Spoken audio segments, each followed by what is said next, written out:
Hello everyone and welcome back to Do We Know Them? We have made it to episode 99, which is only one away from 100. I know, Lily's like scared. I'm kind of scared too. What's gonna happen when we hit 100? It feels like how like Y2K, it was like everything's gonna blow up. Yeah, hopefully that doesn't happen. But welcome to my Met Gala. I decided to dress up today and Lily's pissed. You guys, I was in a sweatshirt. I was all comfy and cozy because, you know, it's the holidays. P.S. Thanks for the nice comments about the graphics because they took a really long time and I really appreciated it. But yeah, so I was all cozy, ready to go. And Jessie just shoots me a text. She's like, by the way, it looks like, did you say you were going to the Met Gala? Is that, or no, that she was going to a black tie affair. To which I said, oh? You know what happened is that I got sent this lipstick that's like very wine colored, and then I put it on and my hair was straight. I was like, okay, well, I can't just put on a sweatshirt with this because I'm vibing. I got the glitter, got the lipstick. I walk into my closet and I see, like, it's the first thing I see is this velvet dress that I shit you not, I will never wear again. So it's like, if I don't wear it now, when am I gonna wear it again? And I deserve to feel like a princess. I thought I would still be able to get away with the sweatshirt, but then we got on FaceTime and I was like, fuck you. I'm sorry, okay? You should be encouraging my gremlin ass to feel beautiful and put together. When do I ever get to look like this? I would if it didn't mean that then my gremlin ass had to look beautiful. True. That makes sense. Okay, guys. So we have quite the episode for you today. There are some really troubling things we have to talk about, some really funny things we have to talk about. Should we start with Christy Carlson Romano? I knew you were going to say that. Honestly, yeah. Of course. I was going to say, no, let's leave it to the end because then we'll have a palate cleanser. But now that we have our new segment called We Love the Internet, we're going to have a little palate cleanser at the end anyway. So we're going to show you funny clips or videos or something that made us smile, something funny from the internet, just to, you know, restore faith in humanity. So now we can just sandwich it. So we'll have the bad stuff in the middle and now we can start with a funny thing and end with a good thing. Okay, sounds good. You guys, holy fuck. Here we are thinking that we had closed the door on our CCR saga. We said goodbye. We bid farewell and we were like, we're closing this door. The journey is over. The journey was not over because apparently Christy was not ready to say goodbye just yet. She wasn't ready to leave the party. She busted through that door like the Kool-Aid man. And here we are again because I was in hysterics. When Lily sent me this, I was like, that's photoshopped. Something here is fake. This can't be fucking real. You sent it to me, actually. Did I? Oh, I saw it on Reddit. You guys, I tweeted this and most of you knew what I was talking about. I was like, I have never appreciated the Reddit more because if you remember correctly, we're blocked. So we wouldn't have even known that what we're about to say happened. We wouldn't have even known it happened. And you guys might have missed this because it was deleted really quickly, but don't worry guys, we got the screenshots. So just to explain this a little bit better is we had a very long episode on Janet the lawyer, who's Lauren the mortician's lawyer, everybody's lawyer on TikTok, and it's really problematic and we're not going to get into it. Don't worry, please don't click off. And one of the people we talked to who were one of the victims, quite frankly, of Janet's bullshit. She abused the flagging system, basically. Exactly, yeah. So this person, Cody, who we had talked about being a victim of her bullshit, which like literally her like posts that were like her just putting text on a screen that Cody wrote herself, that was getting flagged. So Cody then decided that she was going to make a TikTok where she is like green screen in front of one of our clips, which she asked ahead of time if she could use the clip. And I was like, actually, that's going to be infringing on our copyright, and I don't think you're allowed to do that. No, of course we said yes. What's so funny is that she used the clip of like me describing the queen teams, and it's not until I hear myself back that I understand what a raging bitch I can be. Because I was like, oh, Jessie, why the fuck? Why did you say it like that? Like, I wasn't even describing it in a nice way, but she was so gracious. She like took it like a champ, and she was like, okay, whatever. And she was just like putting on lip gloss and like just posing in front of us talking about her situation. And she was obviously supporting the podcast and she was very, very nice to both of us, thanked us. I mean, she was really so sweet. Big Cody fans. We are. And Becca Day fans, because Becca Day also did the same thing. They're very, very sweet. They were honestly like so appreciative of us covering it. I was like, girl, like you don't have to thank us. Our pleasure. Fuck Janet. Actually, so I have the entire vision painted out in my head of how this went down exactly. Oh, okay. Do share. Basically, if you just looked at the video, I guess you could assume maybe, which I'm not giving CCR any grace here, but you could maybe assume that she was reacting to a bad clip. Because I sounded like such a bitch. You could say it, Lily. It's okay. I agree. I wasn't super oh my God, I love Cody so much. Like, it wasn't so glaringly obvious unless you watched the episode and knew that we obviously supported Cody. You'd have to watch the clip, but like if you watched it, it would be pretty clear that we're all on good terms. Also, if you read the caption, it would be clear because she's directing people to go watch the podcast, which you wouldn't be doing if it was like us just hating on her or something. So what I think happened is Christy is sitting there just scrolling her TikTok feed, probably looking for videos of herself. And then she is struck because she sees us. And she blocked us, so she shouldn't be seeing us on her feed. So I'm sure she is scrolling and she's like, why are they there? I thought I blocked those bitches. Then, instead of watching the video, just assumes that it must be us shit-talking Cody because we shit-talked her. So, like, obviously, that's what we do to everyone. Which, like, I resent that because I think that we are very selective on who we shit-talk. And if you aren't a shitty person, then we probably won't shit-talk Well, you. we shit-talked her a little bit before we had confirmation that she was a shitty person, but we were right. So does that make it wrong? People say that it's like, oh yeah, like it must be validation when you shit talk someone for no reason. Was there no reason though? I feel like what we saw in the beginning, all bullshit aside, all jokes aside, right? We saw someone that was using other people for views, whether that was in the story time format or like she was just completely lying and saying random ass shit and bringing other people like, why do me and Shia LaBeouf not talk anymore? Like, girl, please, for the love of God. So we saw that and we caught on to it. Well, and the thing is like the thing that we were calling her out for, it's not like then now that she's like being exposed for something, it's something totally different. It's literally exactly what we were calling her out for. But because people supported her, she got worse. Exactly. And that she found a different way to use people for views. So it went from, I'm using them because they were also in like Disney shows, to I'm using former child stars and their trauma to like hijack any attention from that because I don't get enough on my own. And there's a lot of people who have commented since we started talking about this and when we updated in our last episode talking about Christy, where they were like, dude, I always saw her. And even in those vulnerable podcast interviews and stuff, it just felt so disingenuous. Like it didn't feel like a person who actually cared about what this person was saying. And that, like, regardless if you feel it or not, some people can feel shit like that through a screen, like whether you're genuine or you're not. And a lot of people felt like she wasn't. Us included. So anyway, but Christy, of course, just sees it as we're mean girls that were shitting on her for absolutely no reason. And she hasn't done anything wrong. First of all, wrong. But second of all, very wrong of you to assume in this scenario because Christy decides she's not going to bother watching the video she's commenting on. She's not going to read the caption either. She's just going to immediately scroll the comments because she's like, yeah, fuck them. I'm going to go join in on the shit talking circle. Except the thing is, Christy, there was no shit talking circle. So Bunny, who's Cody's friend, commented in all caps, in my opinion. And then Cody responded, allegedly. So they were both making light of the fact that they don't want to get sued by Janet because Janet's a crazy bitch, basically. And Christy Carlson Romano replies on this thread, okay? And she says, girl, I had to block them for my mental health. Life's too short. Ma'am? To recap, Christy saw this video, did not watch it, did not read the caption, has no clue what it's actually about, but was like, I can get in on that. I have a connection here. That's what we always called Christy out for, is that she literally draws everything back to herself. She'll not be involved in something at all, like the freaking movie Don't Worry, drama. What was it called? Don't Worry, Darling. And she'll be like, wait a second, Shia LaBeouf was supposed to be in this movie? I knew him.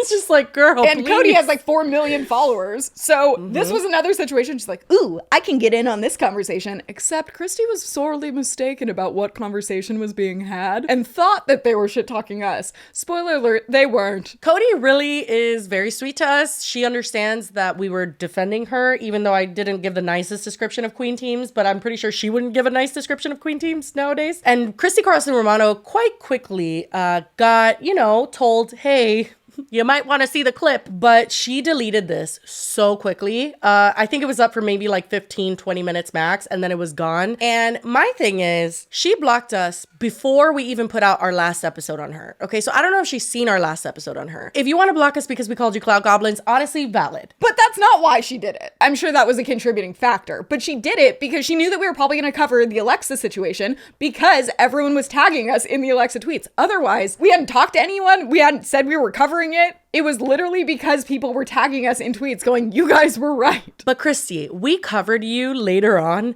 because you platformed a predator. She basically doesn't listen to Alexa, who raises the concern to her privately first. She leaves her on red and just like ignores it, eventually blocks her, and then deletes her interview that was like her sharing all of her trauma because Christy was exploiting all of it for views. But don't worry, she got the money and then deleted it. Which Alexa had even asked her to donate what the episode makes. And then she to, got blocked. And she didn't. But so she deletes Alexa's episode and then keeps up Corey's, at least for a while. I'm pretty sure it's down now because backlash. But also, in addition to that, she also, by having Corey on, she invalidates another former guest because Holly Madison had come on and talked about her experience with the Playboy Mansion and with Hugh Hefner. But then when Corey comes on, they're just old buds talking about Hugh, and she like basically asks like, oh, like he's a good guy, right? And Corey's like, oh yeah. And she's like, oh yeah, I always thought so.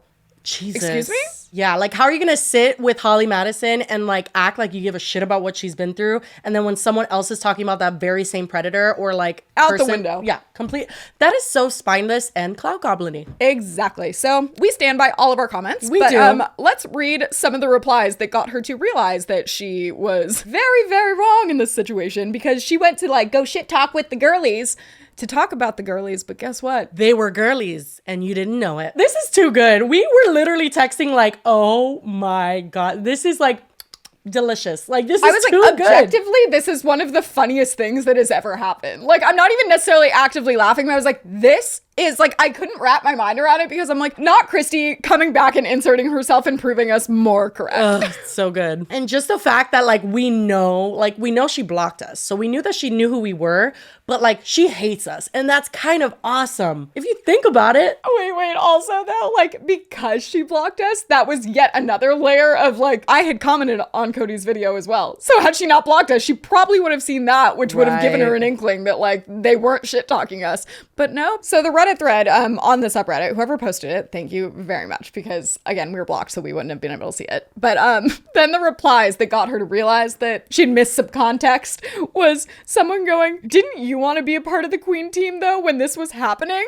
Embarrassing. Did she? Apparently. She wanted to be a part of the Queen. Oh my God, that makes a lot of sense actually. She lives near them too. So I'm like, of course she did. Yikes. Like Clout Goblin. But then someone else responded to her and said, they're literally discussing Kelsey and her minions. Get over yourself. She was like, delete, quick. What I would do to have seen the look on her face when she realized she done fucked up. The reason why she fucked up is because, again, she painted us as, in her head, obviously, I'm assuming this, as mean girls who talk shit about other women for funsies. And that is not what we do here. And I don't know if I need to scream it from the mountaintops, if I need to write it on my forehead. I love our fellow creators, especially women. Like, I'm not inclined to just fucking despise someone off the bat. Like, that's just not gonna happen. She really paints us as people who just, like, want to criticize random women on the internet. We're not gonna sit here and be like, Cody, what the fuck is wrong with her? I have nothing bad to say about that woman. Why would I? She has done nothing wrong. No, she's great. Not to mention, there's also like plenty of people that we might even have vibes about and like don't like off like behind the scenes, but we aren't broadcasting that to everyone. We're not like shit talking people just for fun. If I had the fucking list of people I have bad vibes on, it would just be like literally like Santa's list, like just like a roll of paper that goes down to, I know, you know, literally. I mean, look at Rosanna Pansino. How many people clowned her ass, and we sat here, we were like, whoa, let's take a step back. Like, I could see certain parts of this you maybe don't think is like great or the way it should have been done.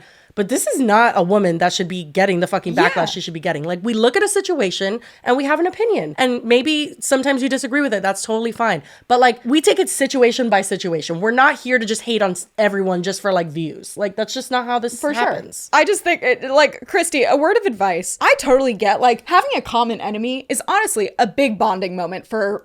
I've experienced quite a bit, actually. But you should probably make sure that you have the common enemy before you try and bond. And maybe do it in the DMs versus, you know, in a public comment, because you might look a little silly. That's all. I don't know. I found that tidbit so funny, though. Like, when that happened, I was like, oh, you've got to be shitting me. What a CCR follow-up. I love it. We've come a long way. We're, like, showing up on CCR's For You page, even though she blocked us. Oh, my God.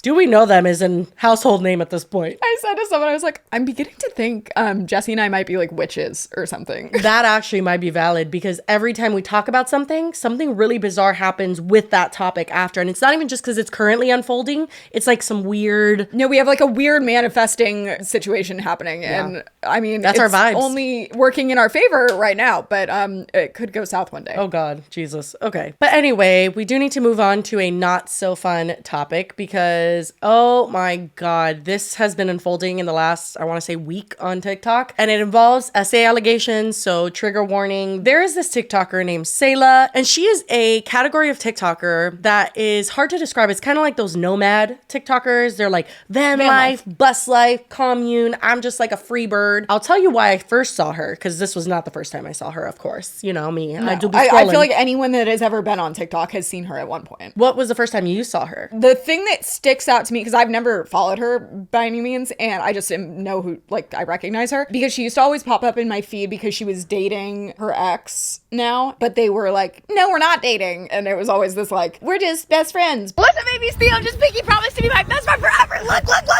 Pinky. And if she breaks it, I gotta break her pinky. But like they were dating, and then they ended up getting like engaged, and then they broke up, and it was like a very messy breakup. And honestly, not to be like, I didn't get good vibes, but it wasn't even like bad vibes like what we're going to talk about by any means. I'm not gonna say I clocked that, but like annoying vibes. Yes, like honestly, just not for me. The first time that I ever saw her was because she used to get injured a lot. Like she used to jump from bridges and cliffs and stuff and like always break bones. And I was like, that's an interesting content route. Well, I guess she does do like cliff diving, but that kind of vibe. But it was also like very like degaff about that. It was like, oh my God, like I broke my ankle. What did you just say? What, degaff? The fuck is that? Don't give a fuck. You did not just use that acronym in real life. God, you are such a millennial. Okay, well, cut it out. Cut it out. Nope, that's staying in. I personally just didn't really vibe with her. She's just like very chaotic. This is a perfect example. Here's a clip. What's up, babies? Good morning and welcome to my morning routine. I'm starting with a run at 7 a.m., but I'm going to try and start doing this at 5 a.m. I overslept. Mile one down, so I'm rewarding myself with a swing. Don't tell me knocking on me for not wearing AirPods. Someone stole mine. 2.5 miles down, I'm going to lay in this tree for a while and listen to an audiobook. Now that that's done, I have to go to boxing. I put my hair up and wrap my hands. I'm done. He's in rice. That was exhausting. I'm home, but I'm locked out of my house. So I'm gonna do some yoga while I wait for my roommate to get home. I'm inside. I have straight hair. It's time for a shower. I got soap in my eyes. Picking out clothes. Don't get me wrong, I love a good jump cut, obviously, as we've seen from any editing I've ever done.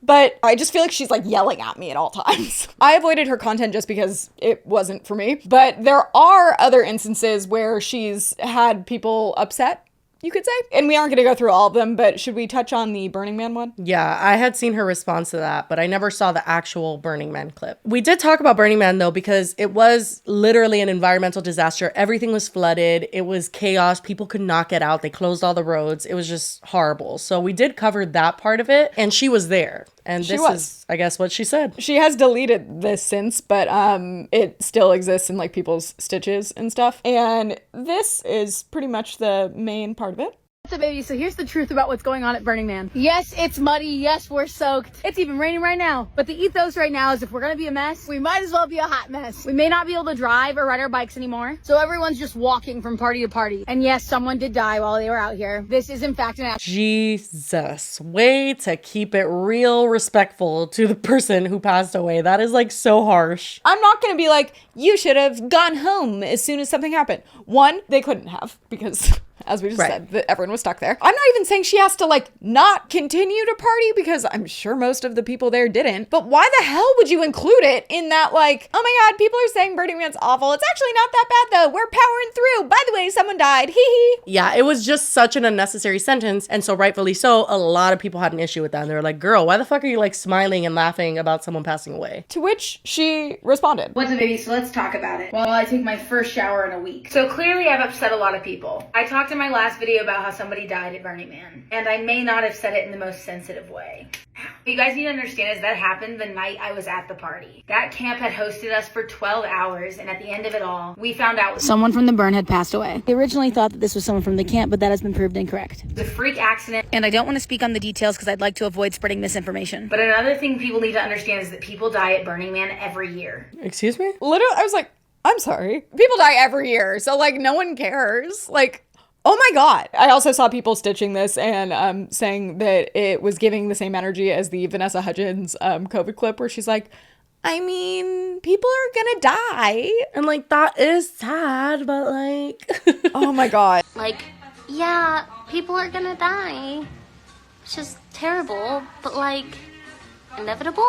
I love that clip so much. Oh my God. In the worst way. Keep that in the drafts. Please don't record it to begin with, but definitely keep it in the drafts. But no, Salah goes on to then say, Just like how people die driving their cars every day. what? Except not like that. That's at very, all. very different. Why are we talking about anyone dying? From what I understand, thousands of people go to Burning Man. And in this case, one person passed away. That seems like it, not only from what I understand, it was like electrocution and it could have been maybe preventable and it's horribly sad, but it seems like something that doesn't happen very often. Like, other than people maybe overdosing on drugs or something like horrible like that, it's not you having to drive every day and then maybe something horrible or tragic happens and it's an accident. And even then, it's like, well, that's sad too, Salah. Like, that's also sad when people die in car accidents. Just like overall, why are we talking about this? And why are we talking about it while you're taking your braids out? Oh, wait, I forgot to include that. So you know that one of my biggest pet peeves, you guys, is when people do like, specifically, they'll like be brushing their teeth or something. And I'm like, why are you trying to tell us a story while you have a toothbrush in your mouth? And they have to pause so they can spit out the toothpaste. Yes, I know why they're doing it because it helps with engagement. But I'm like, no, just brush your teeth first and then tell us the story. Why do we need to multitask?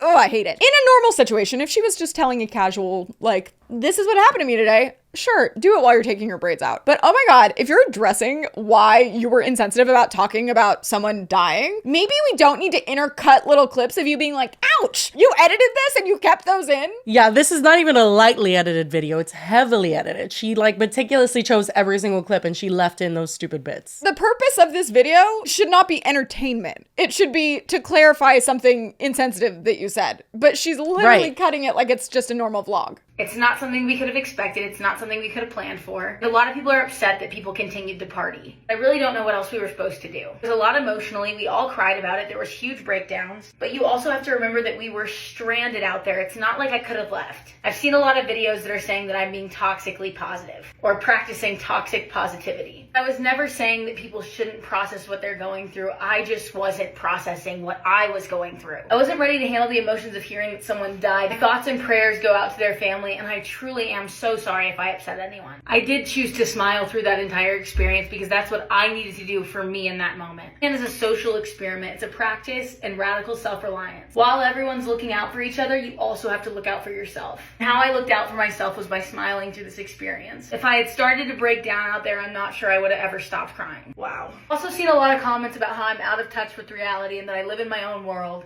Ouch. And a lot of you guys are right. I do live in a different reality than most people. I choose to separate myself from a lot of the nastiness that's going on in the world because I've been through so much myself already. In no way am I trying to make this about myself right now. I'm just trying to give you guys some context. These like cut-in voiceovers are giving you sent this video to someone and they were like, I have some notes. And you were like, well, shit, I already filmed it. No, that happened. The smiling through it all, like she had to do it for her.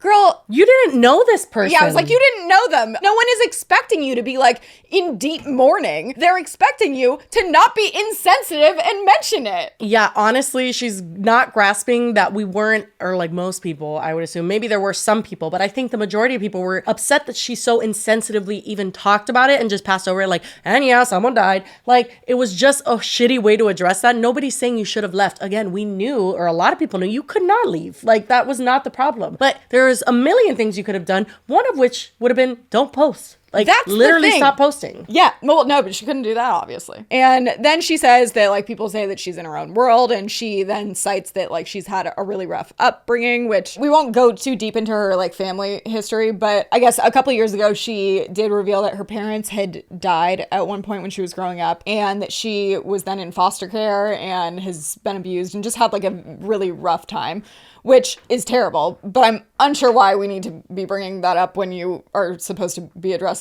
your insensitive comment about someone dying. But yeah, so understandably, people were not thrilled about the first video or this response. And I know she's had several other controversies that I don't think are like terrible, but it's just given people kind of like a, Okay, like shown a little bit about her character, maybe. But now we have 3 videos that have come out. I've heard there's like 5. Well, I think there's more people that have come forward on Reddit, but they haven't posted videos identifying themselves. The first one comes from a creator named Meep. Did I ever tell you about that influencer that took advantage of me and schmeximally assaulted me? And she has multiple millions of followers? I didn't tell you that story. Let me. There's an influencer out there who lives on a bus. Used to travel on a bus with a boyfriend. Now lives on a property with a bunch of fucking buses. Oh, context. I didn't know this until this all came out because I don't follow Salah, but apparently she like owns a bus commune in Texas where there's like a bunch of buses there, and either you can go like live on the property and be like part of the commune, or they have buses available to rent as like Airbnbs. Jesus, haven't we all decided that communes are like too culty and should not be interactive? Like for real, communes freak me out. That wouldn't be the life I choose, but I mean, if it works for you, that's fine. But it does notoriously kind of breed less than safe situations a lot of the time. Oh, yeah, also, and so she doesn't mention Salah by name, but like it's very clear that that's who she's talking about. There's no... And I think she put the emoji of the bus in her caption, which is something that Salah uses in everything. Oh, I didn't like know all that. her captions. Yeah. And multiple of the girls that came out after this also did the same thing. The girls afterwards also, like, they do name her, or at least one of them does. Because some of the girls are, like, other creators. There's one girl, though, that came forward that was, like, a child, like, she's known her for years and is a childhood friend. And she does name her by name. But when this came out, no one had any hesitation. Like, it was absolutely that this was about Salah. Let's say I went over to this bus commune, and she's telling me all these crazy stories that are not true. And I'm starting to sniff out someone that I wouldn't be friends with. There's one day that I'm basically just trying to escape from this place because it's impossible to get out of buttfuck nowhere. And she asks for my consent to do something to me, to which I say no. And she proceeds to do what she wanted to me. To which afterward I say, I didn't consent to that. She laughs. I leave the next day. Someone just comes and gets me because I was fucking scared. And after I'm gone, she's calling me, why did you leave? She calls my friends that I'm with. And finally I text her and I say, hey girl, you schmexually assaulted me. Get the fuck off my phone. I'm blocking you. I don't want anything to do with you. I didn't want to tell this story for a really long time because it made me really uncomfortable to tell, and I still get a little shaky about it because I did feel really vulnerable in that moment. And especially because she continued to follow me. I guess waiting for me to say something, I don't know. Because she would tell me that she would get fans to come to the commune and tell them that they can come hang out with them as long as they have a threesome with her and her boyfriend, and then made these young 18, 19-year-old girls sign an NDA. She then told me that I was gonna have to sign an NDA, which I laughed at. This girl followed me for the longest time and then unfollowed me a few weeks ago. This person is already starting to be disliked on this app, which is brilliant for me because now I feel like I can come out and say my shit. And I have other people who know what I'm talking about. I have like a fan of theirs who came to me and told me that they were also taken advantage of by these people. Ooh, I just cannot wait to hear what you guys are gonna say to this.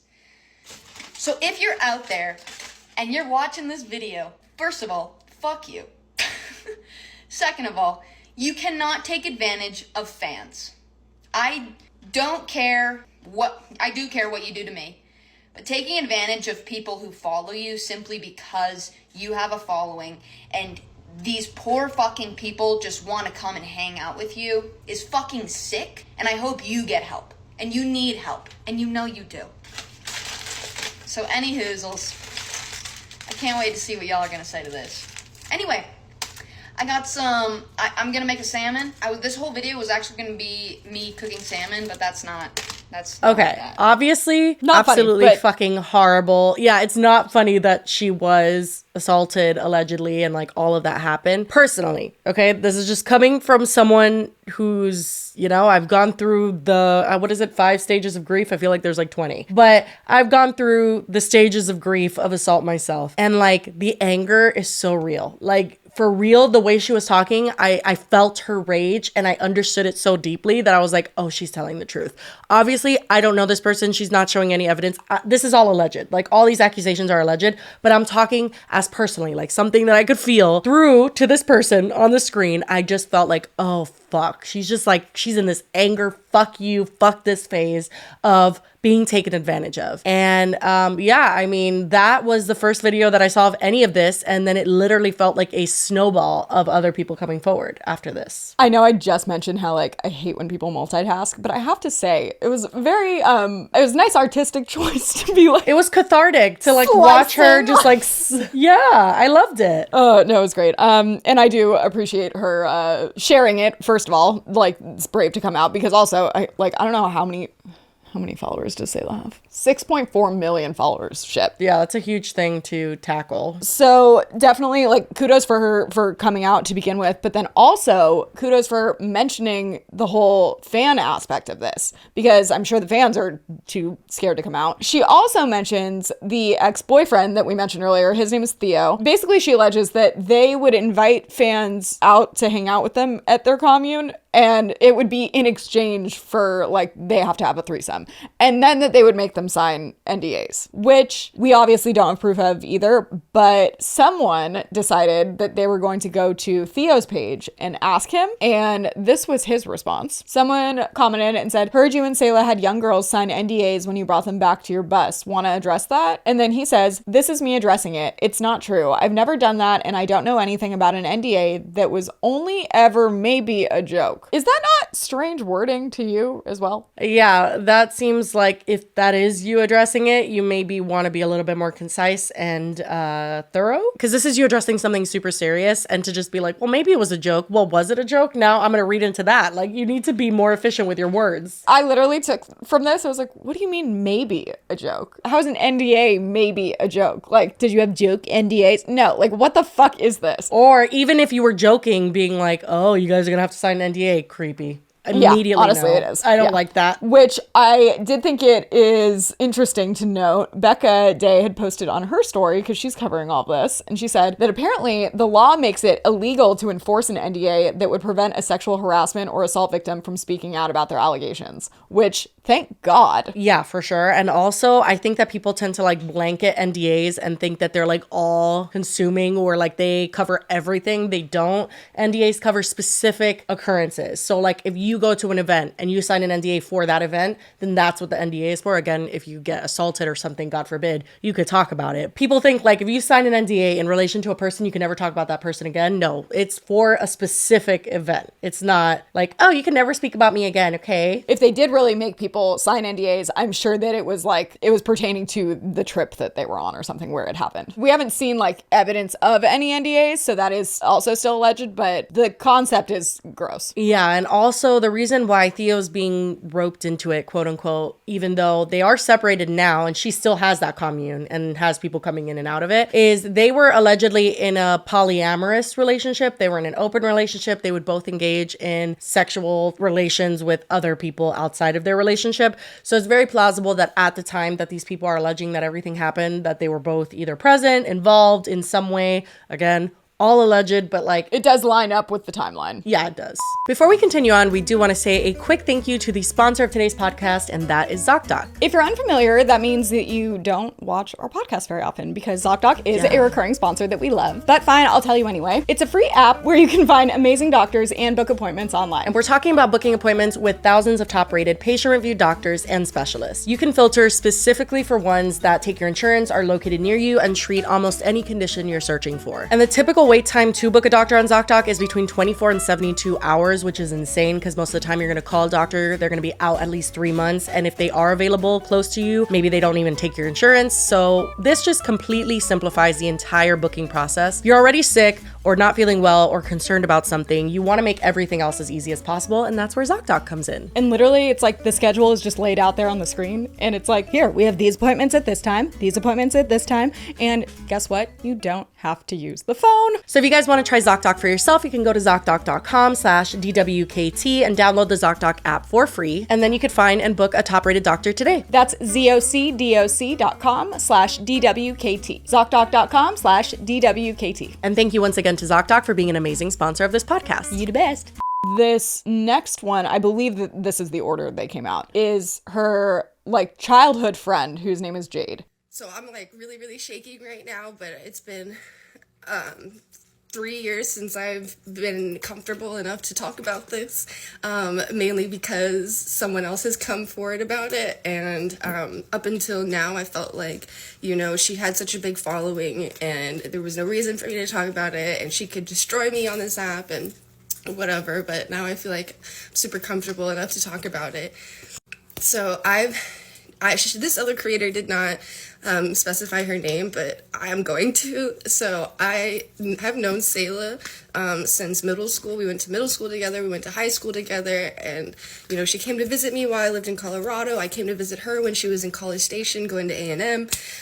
So we've known about each other a lot. But, and I don't know if you guys remember, but when Salah was first blowing up, she went by Curly and Crazy as her username, and which I, you know, taught her how to use TikTok because I was blowing up at the time, and I was, you know, I told her she could do the same thing, and so we reconnected that way after I came back from Colorado. And so this was my experience.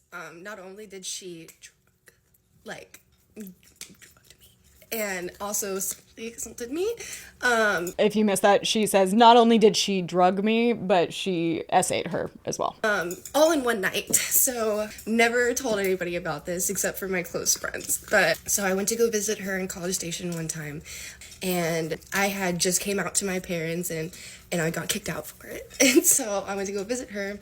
She was really wanting to party, and I had never tried anything before, and she basically shoved it in my mouth. She was like, drink this, take this, and got me to the point where I didn't even know where I was and what I was doing. I was very out of my mind. I don't even know how we ended up back at her apartment.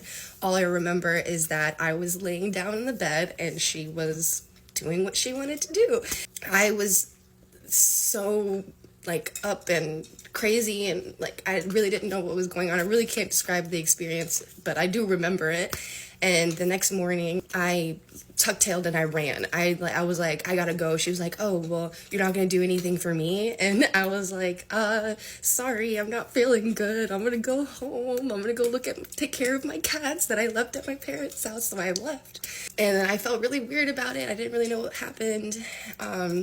And I was like, maybe I consented to it. Maybe I was okay. You know, we were both really, really, you know, high. And maybe, you know, I consented to it, but I don't really remember.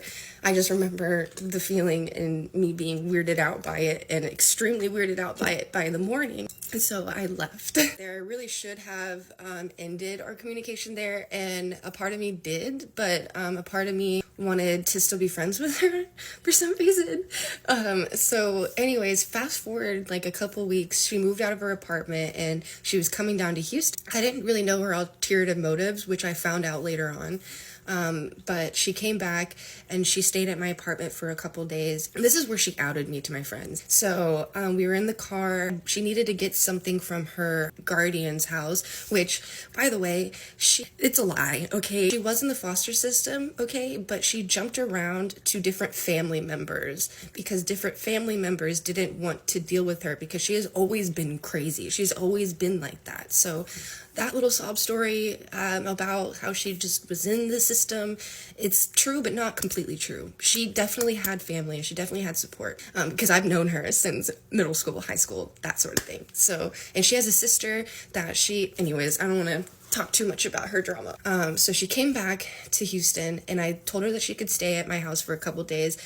She even wanted to get an apartment with me, but she kept going back and forth. She kept make a decision. So eventually she came back to my apartment. She left her stuff there, and she just made me feel really scared. Like, I was really scared of her. She was really aggressive, especially with my friends. So one particular time we were in my car and we had to grab something from her, one of her foster family's house, which was a foster family she had lived with for years. We were in the car and she just blurts out and says, "Jade, you're not gay. You don't know what you want, but you're not gay. You just don't know what you want." And in a car full of my friends that I hadn't really come out to, and I was like, what the hell?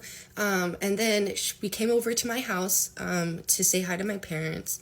She's at my parents' house opening up all the drawers. Basically, to wrap it up, she goes on to talk about like how Salah was doing weird shit at her house and like going through all of her parents' drawers and stuff. She just was exhibiting a lot of like sketchy behavior. And then when they were with her friends, she was like really, really bitchy to them and just like was overall not a good friend, you would say. And eventually she like told her she didn't want to be her friend anymore. And I'm pretty sure Salah told Jade that? No, opposite. Oh. California or something. And then I let her stay. And then the next morning I was just like, I really just don't want to be your friend. Like, I really don't want to be your friend. And so I tell her about it and she blows the fuck up on me. And we ended up blocking each other on everything. And that was the last time that me and Salah spoke. And that was the last time I ever spoke about my entire experience with her. But I'm really glad that I'm not glad that somebody else went through that experience, but I'm glad that I can be able to talk about it, because it's unfortunate that somebody else had to go through a little bit about her. And first of all, like, she is shaking when she's talking about this. Like, there's a lot of details here. Like, she knows this person. That is very true. And also I feel like there's so many angles. My brain automatically goes to people's retaliation to people who come out about assault. That's like what I see in my head flashing. I know that people are going to tell her. I mean, there seems to be a lot of support, but I know that there has to be people telling her like, well, if she did that to you, why'd you let her stay with you in Houston? And like, why'd you keep being friends with her? And all this fucking useless bullshit that has nothing to do with anything. I definitely do not think that this person is lying whatsoever. Not even 1%. No. And I think the whole drug thing, it sounds like a case of like severe peer pressure, allegedly. Like, it seems like someone, Salah, who likes to do drugs, she goes to the raves, she goes to all these things. Who knows how many times she's done it before. She seems like experienced. And then someone who says she's never done that before. Like, you don't just get like high off your ass on like ecstasy and crazy shit the first time you try it, unless someone's like urging you to do so, or unless you literally don't know and you grab like 3 pills at once. Basically, she not only had her do drugs, like, in general, that alone is like, okay, so she peer pressured her into drugs,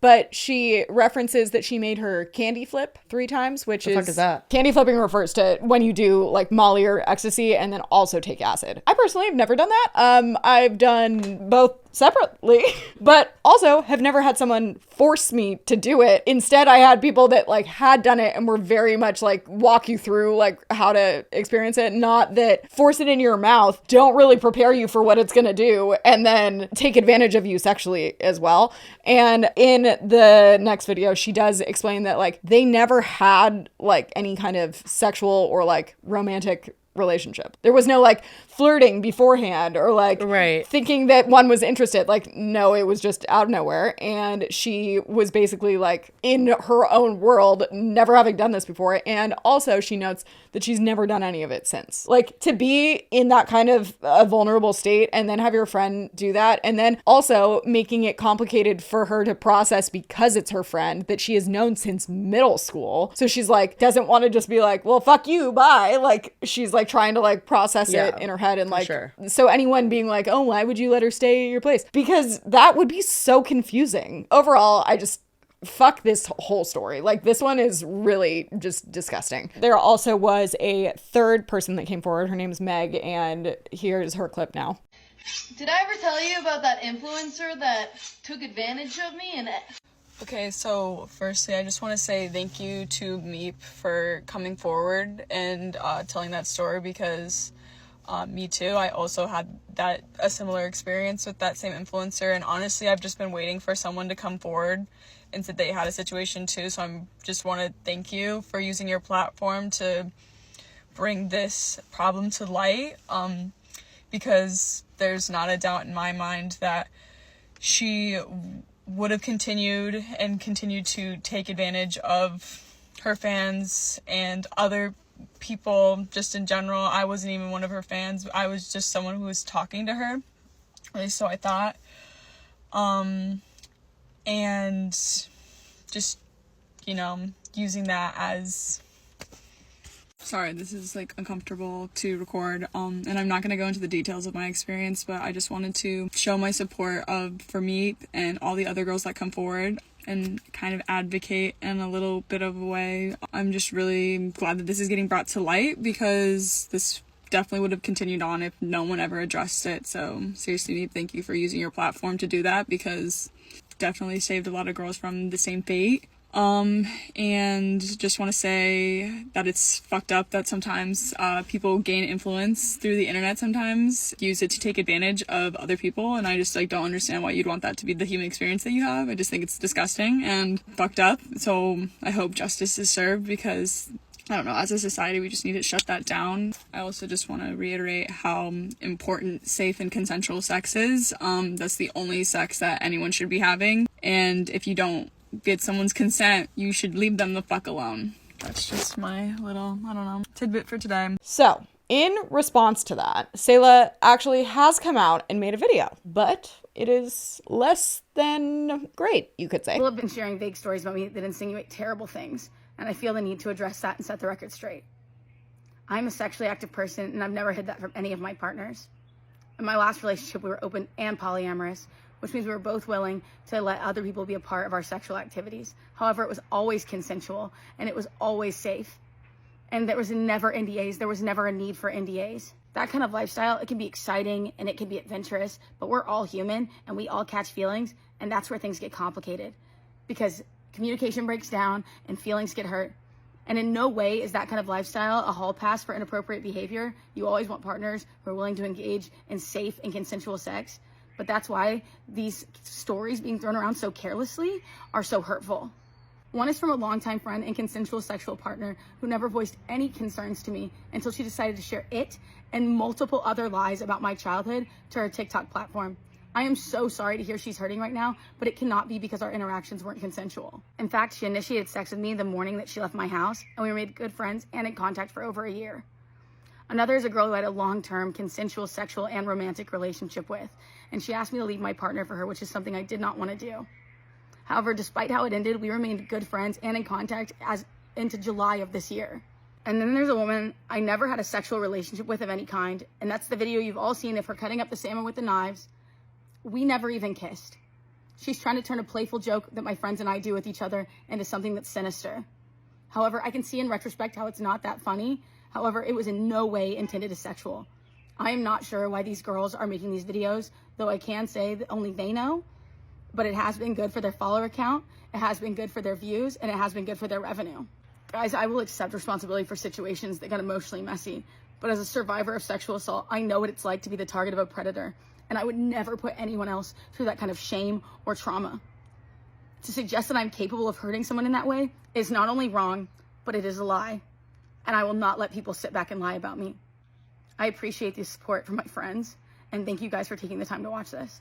Listen, do I understand as someone who has been assaulted herself that this would be the ultimate nightmare, that this may seem like her whole world is crushing down and like, holy fuck, all these people that I had sex with or even one that I didn't have sex with are now coming back and saying they felt uncomfortable in those situations. From what it sounds like, she is a fairly convincing, charismatic, very uppity person who's just very all over the place. And she may not even see how some of her actions are pushy and cornering people and maybe making people feel uncomfortable. Like, that can both happen. You took the thought right out of my head, because she might think that she did nothing wrong. And she doesn't see what she did as abuse, but that doesn't mean that it isn't abuse. And it doesn't mean that you didn't take advantage of people, and it doesn't fit the picture of abuse that she has in her head and like what she experienced. So it seems so disgusting for anyone to compare it like and make up these lies, but she's failing to comprehend that abuse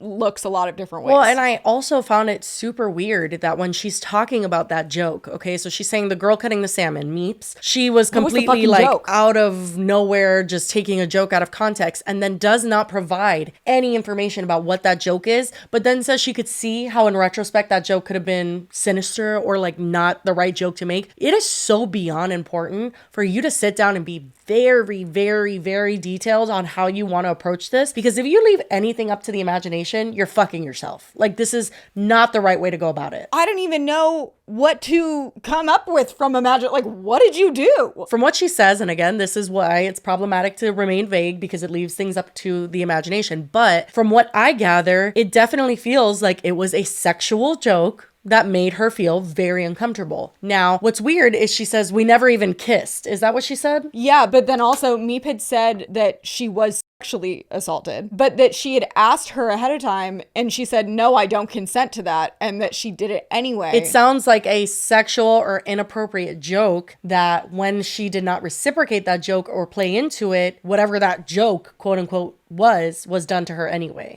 And we're talking about Taylor Swift went to court because a man grabbed her butt without her consent. And like, that is sexual harassment, sexual assault. And that was proven in court. Like, no matter what you think, if it was like grabbing her ass or just like doing something that was very invasive to her sexually, even if you didn't kiss, that's still wrong. I don't think she gets that. Well, and that's the thing. It's like the way that Meep tells that story does not feel like it was something just innocent that she made a big deal about. Like, you did something. And the fact that Salah was even willing to admit that it could have been taken different, like, what went on? Yeah, she's not even saying, like, there's no way for her to have interpreted anything weird happened because nothing weird happened. She couldn't even say that because that's not the truth. Although there's a good amount of people that I've seen online being like, well, there's no proof. There's no text messages from Meeps. There's no this, there's no that. Salah's addressing it is very telling to me in a lot of ways, but it very much makes me feel like she is not willing to understand how she fucked up in certain situations, even if it was not this intentional, I'm gonna assault this person. And don't you also find it interesting that she chooses to not address any of the drug use involved in any of this? That's true, yeah, she doesn't. Convenient. She addresses literally everything else. So yeah, she basically says like, these are all lies. And the only thing she kind of entertains is this alleged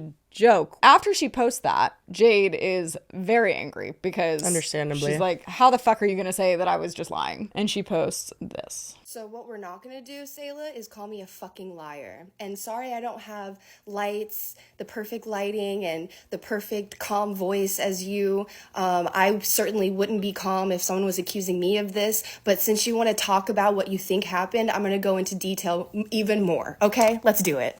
First of all, I have nothing to gain from sharing what I went through personally to thousands of people. Not to interrupt, but I was going to show afterwards because Salah actually has been public that she herself has experienced sexual assault, and she tells what happened on her TikTok. But I also found a clip that she posted that didn't age very well and is related to what Jade just said. I can probably guarantee you that no one gets assaulted for attention. Interesting. Well, yeah, I've always said that I absolutely despise when people are like, they're doing it because it's so good for their followers. Is it though? Like, it's actually fucking hell. Honestly, that was even one of the grossest parts of her response. I'm like, okay. I feel like the minute amount of people that actually do lie about allegations are people who have this sadistic of all attention. They don't mind negative and positive, and that's why they do weird shit like that. But the majority of people who want positive attention and they want a following on social media, they're not gonna lie about assault because it's not so fun. But I thought that was an interesting point that she has even said that before, and very much is of the understanding that people wouldn't just make stuff like that up. But alas, I do not do TikTok.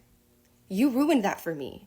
After our horrible fallout, I stopped doing TikTok.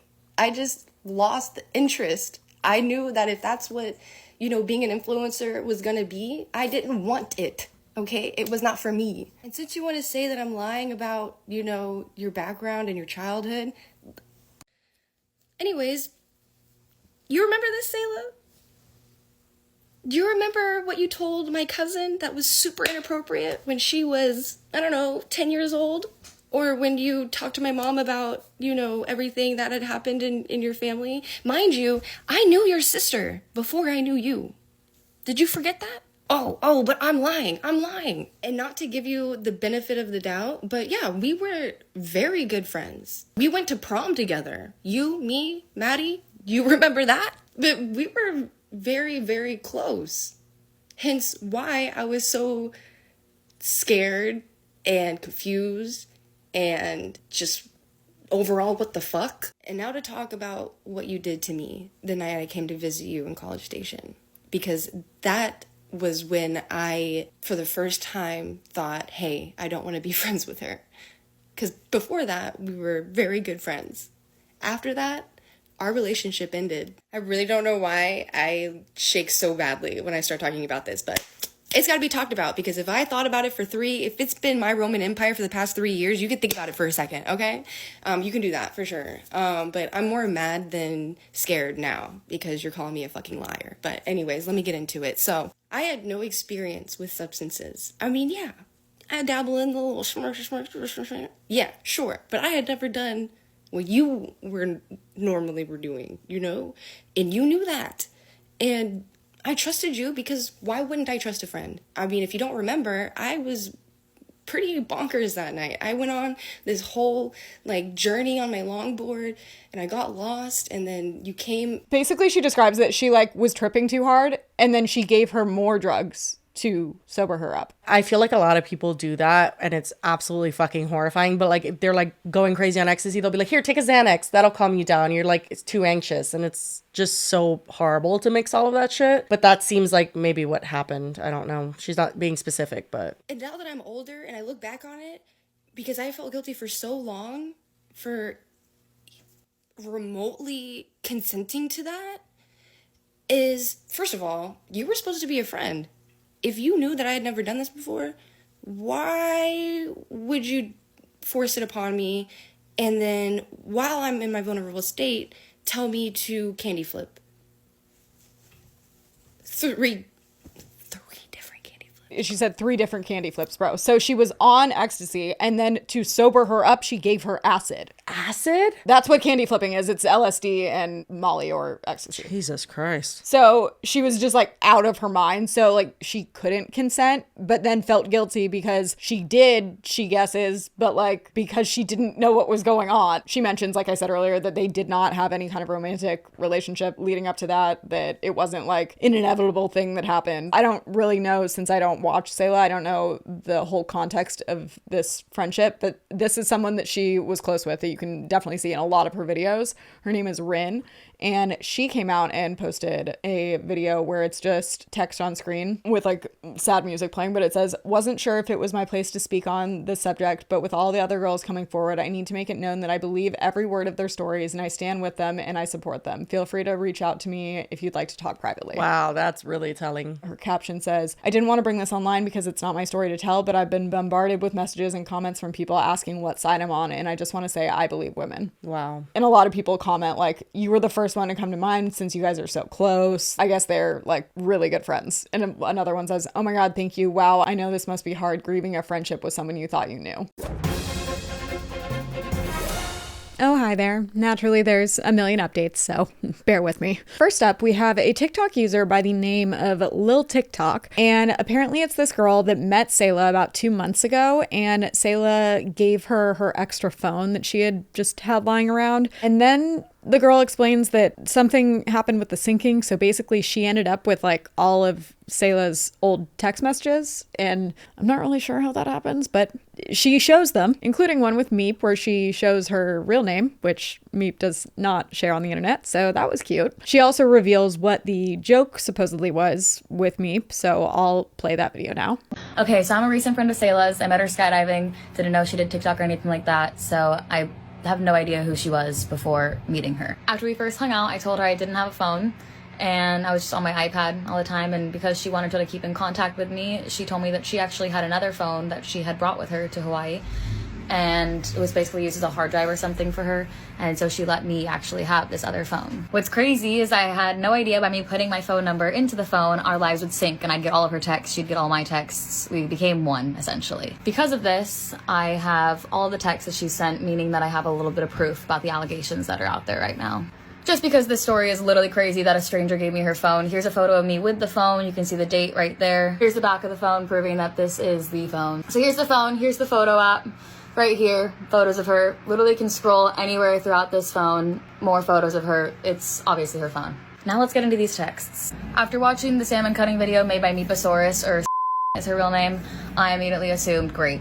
After reading the text, I can definitely assure you it was not grape, and I understand what Salah meant when she said joke in the video, because we do it with all of us and our friends. So right here you can see that she said before putting your boob on me. What she's referring to in that case is we all will waddle up to each other and plop a titty on our heads. I'm genuinely sorry for laughing at this. This is not something to laugh about whatsoever. SA is a serious matter, obviously. It's just I've seen it in person, and yeah. That being said, I have no idea how Sydney felt in the situation. I was not there for the encounter, so again, I have no comment on the actual scenario itself. Just wanted to clear up exactly what she meant when she said Salah asked to do something to her, and she said no, and Salah then proceeded to do. This is not me defending Salah in any videos that have been posted. This is just me sharing what I have at my disposal. As far as Jade's video, the texts are too far back, so this phone does not have them, so I can't give any proof or insight as to that situation. However, Meg, let's look at those. After doing a little bit of scrolling, I did notice a little bit of a falling out, as you can see here. It's obviously about some sort of project they're working on with one another. I'm not really too sure. Obviously, though, it was a forgive and forget situation, because you can tell that they stayed friends afterwards, chatting about building van life or something. The most recent allegation, Laura, I decided to look up her name as well, and I actually did find texts, which are pretty recent. She said the scenario between her and Salah happened back in 2020, and these texts are from December 22nd, 2022. You can see right here that it's obviously her inviting her back over, and yeah, I don't know what to say about that. I stand by SA victims 100%. I'm not doing this as a defense video for Salah in any means. I'm literally just providing context for this situation. Also, if any of the girls that I talk about in this video decide to say that these texts are false, I can take a screen grab of me clicking on their contact and sharing their number. Yeah, and as you probably heard, she also kind of seems to, I don't know if you would say threaten, but offers almost to expose the girls' numbers if any of them come forward and say that the texts are fake, to like prove that they're real. But to that, I say, girly pop, that is doxing. So I don't know if she meant publicly, or I don't know what else she would mean, but that was interesting. I honestly don't really know what to think about it. She claims that she's not doing this in defense of Salah, but also a lot of people have pointed out she does have kind of shifty eye movements throughout, and people were maybe suggesting that someone was in the room with her, kind of like coaching her with what to say. I'm not an expert with body language, so I'm not really sure, but it has also since been deleted, so obviously a lot of people have re-uploaded it, but not really sure what to think about this one. In addition to that, 2 more victims have actually come forward now on TikTok, making 5 total. So I will play those both for you now. The first one that you're going to see is from a girl named LL, and then the second one is from a girl named Sierra. Come with me while I pretend to be a TikToker for the day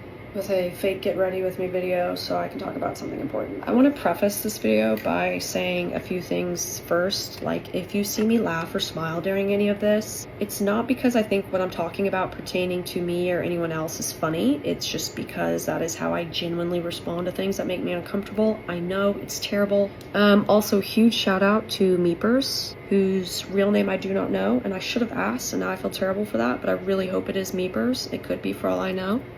Without her, I would not be talking about this. So, you know, huge shout out to her for her voice and encouragement and just supporting others, you know, because until literally 2 days ago, I didn't even know there was other people. So let's talk about it. So in 2020, I met Kayla Cooks at Texas A&M when I was doing my undergrad there, and we became friends, and she eventually asked if she could move in to one of these spare bedrooms I had in my house because she claimed she had nowhere to stay.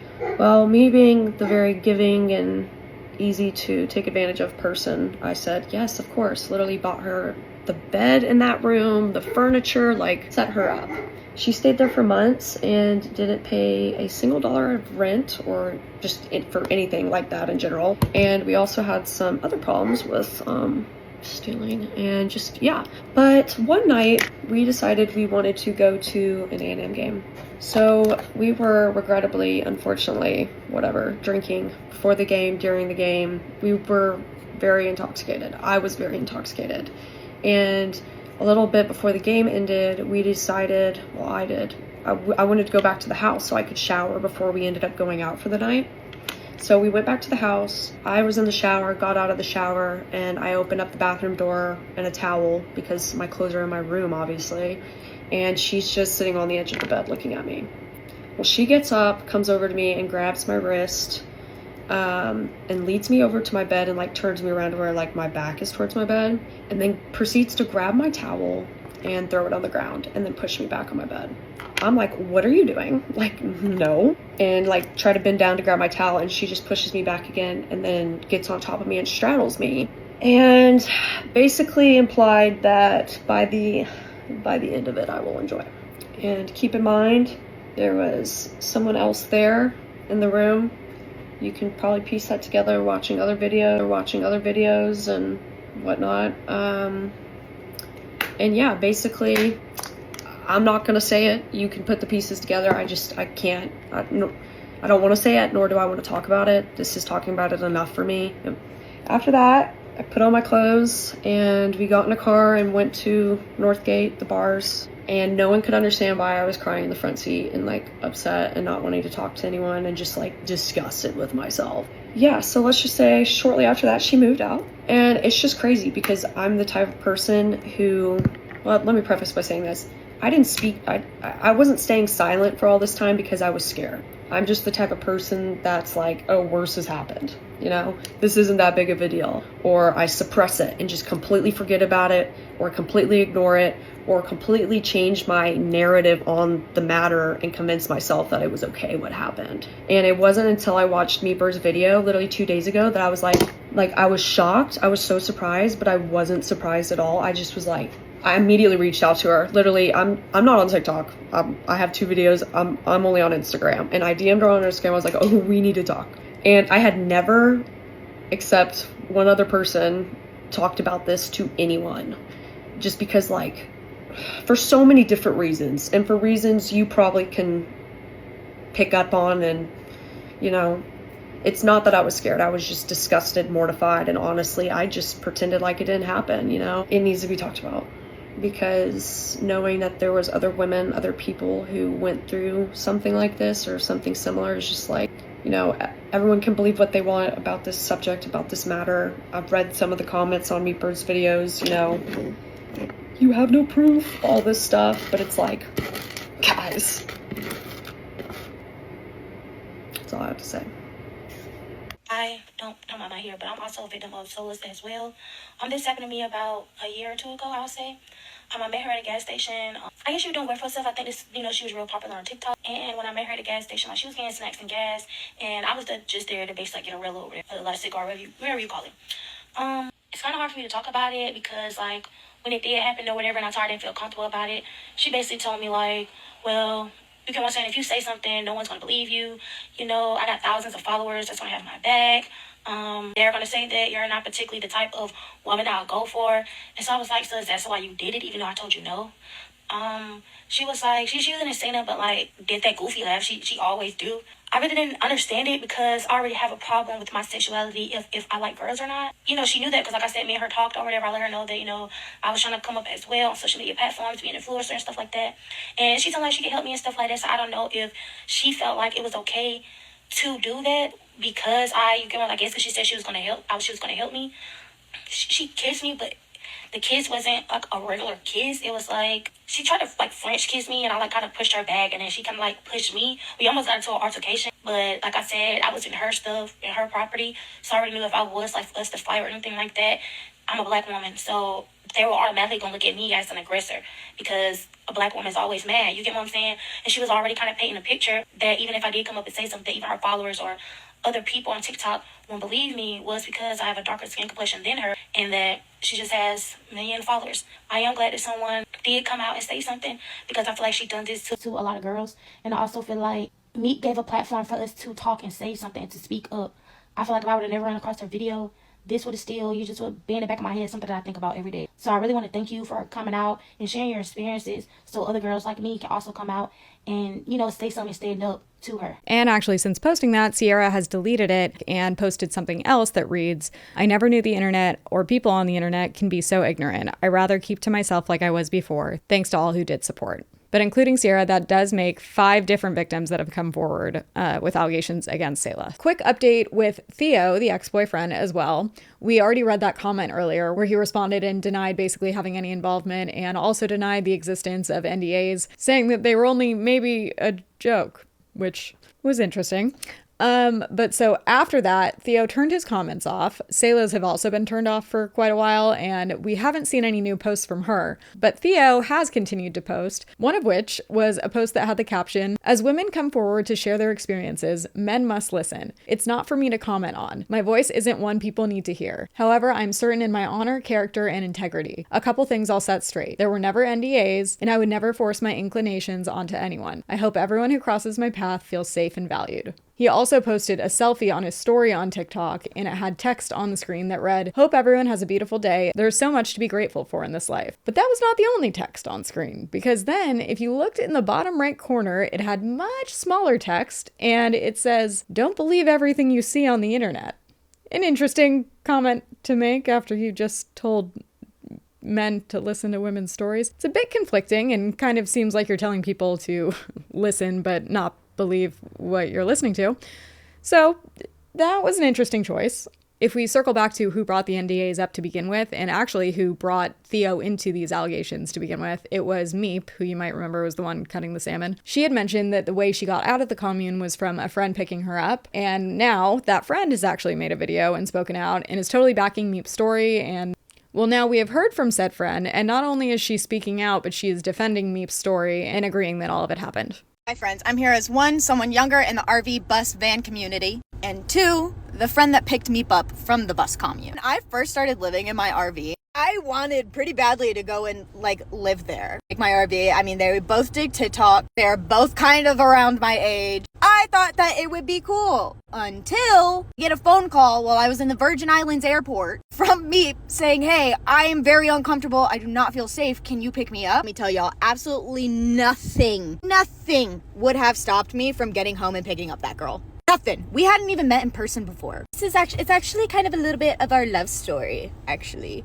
But I'm just so thankful that I was literally in the airport getting ready to go home, and she called me. I arrive at the little commune in the dark. First of all, I would have never been able to drive my RV onto that property. Oh my God, and I was fucking off-roading. Finally find the bus that Meep is staying in, and that girl bolts out the door. She bolts. I'm in my car, and we bolt. She's just telling me everything that happened, and I just am so thankful that I never stayed there.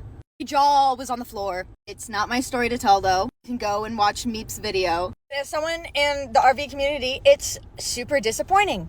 And they are also on Workaway. If you don't know what that is, it's a website where you can go and get a job on someone's property and they'll let you stay there for free. I know a lot of RVers do this. I know just a lot of people who are trying to get away from home and don't have the money to do it, trying to go live somewhere else who don't have the money to do it. I just want to get the word out there that Workaway is not the Workaway you want to work away at. It's not. Don't go to the bus commune in Austin.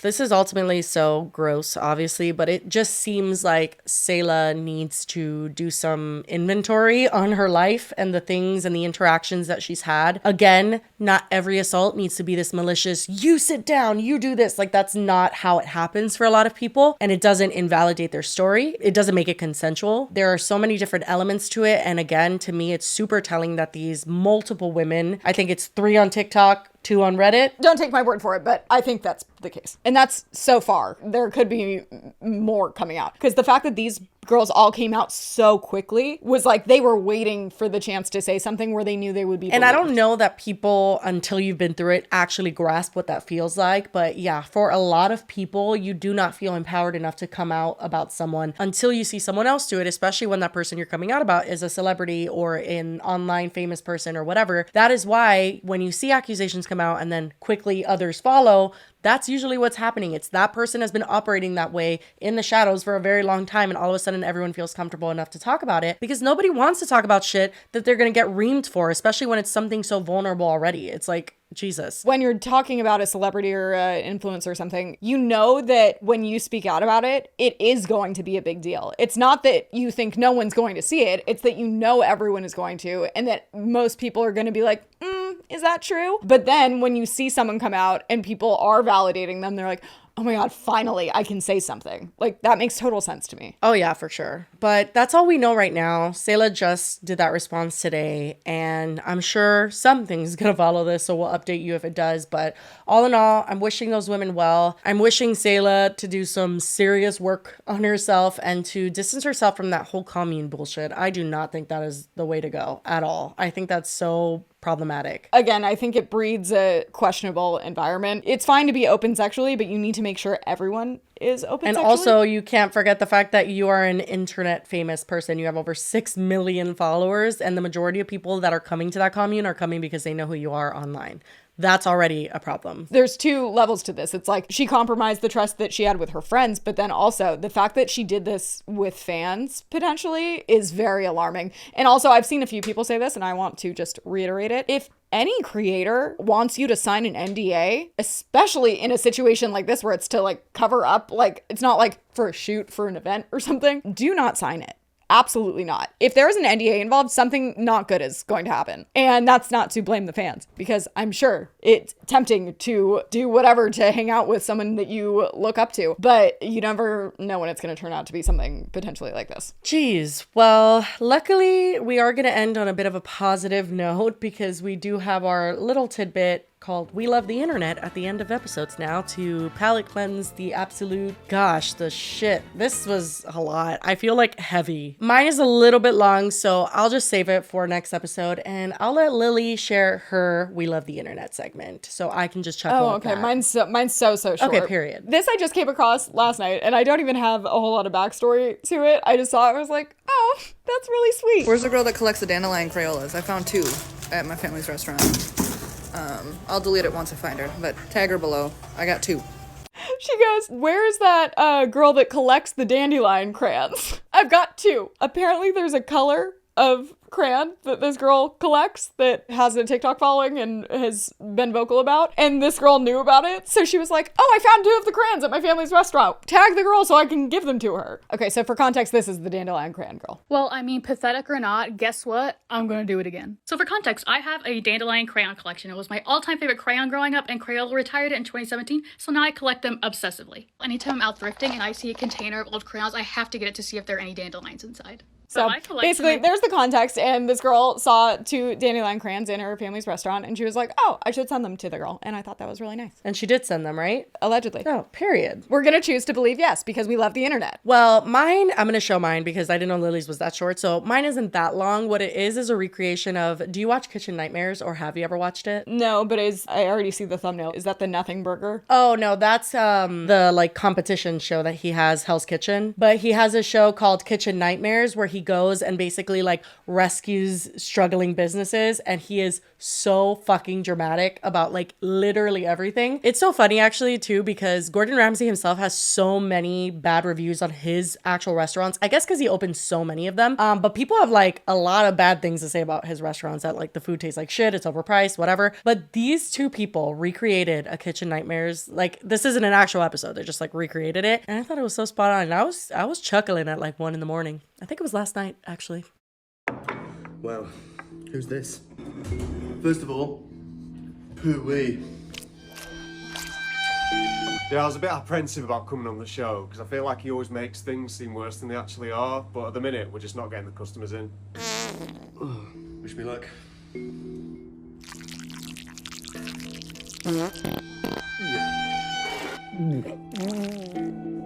Fucking disgusting. What a shame. What have you been doing? Oh, past wind, big boy. You're not going to edit in fart noises here? That's actually happening. What's actually happening?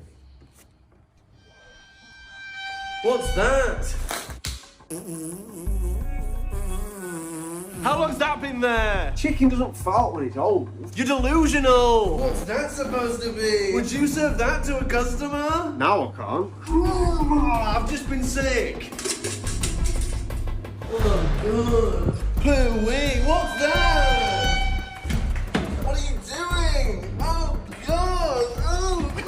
someone pooing in there. It's normal for people to use the toilets. Don't cry, big boy. I'm not crying. There shouldn't be poo in a restaurant.